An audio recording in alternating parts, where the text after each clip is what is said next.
The Seine River has become an iconic symbol of the Parisian cityscape and is dotted by some of the city's most prominent landmarks like Notre Dame Cathedral and the Louvre Museum.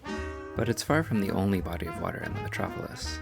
Come along for a stroll along the Canal de Ourcq and discover its hidden charms and lesser-known attractions.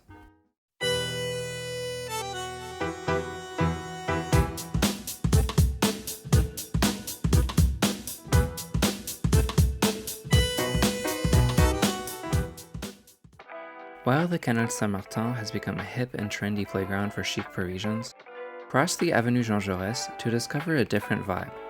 The two canals are actually connected underground, and barges can pass between them and beyond onto the Seine through a network of underwater locks.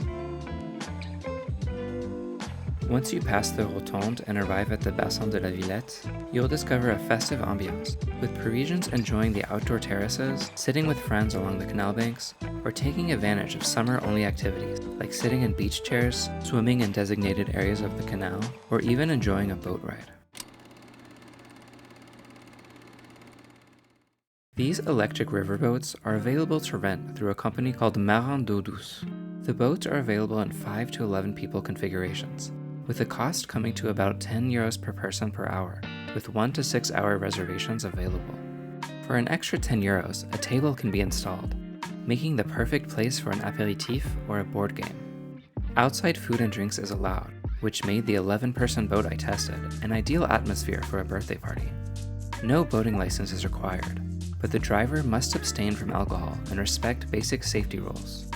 Pay special attention to the drawbridges, which only raise to let boats through twice an hour. As you glide along in your boat, you'll glimpse what makes the Canal de Ourcq so special. Lively canal-side cafes, boats doubling as restaurants or bars, and urban street art. But of special interest in this area is the spacious park at La Villette.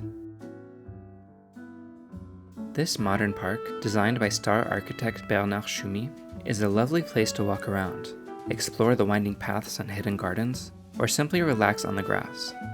Rental boats are allowed to dock at the park, but don't stray too far and be careful to return the boat on time. As you pass by La Villette, you'll notice some of the 26 red follies evenly spaced throughout the park.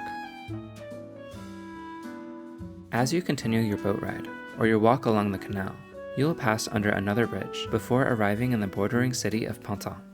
The beautiful Pantin Mill, now converted into office space, welcomes you to this up-and-coming neighborhood. The National Dance Center marks the turnaround point for the boat, but if you're walking instead, I recommend going a bit further. You can access the canal a variety of ways, whether by metro, RER, or tramway. From line 5 of the metro, exit anywhere between Jaurès and Porte de Pantin. On line 2, exit at Jaurès and walk to the end of the canal. On line 7, exit at Porte de la Villette and walk through the park. On the RER-E, exit at Pantin and walk down past City Hall to the canal. On the tram T3B, exit at the Porte de Pantin or Porte de la Villette station and walk through the park. On a sunny day and warm weather, the Canal de Ourcq has a lot to offer anyone willing to give it an hour or two of their time. While the Seine can never be upstaged, if you have already seen the legendary monuments of Paris, I invite you to take a path less traveled and visit this inspiring place.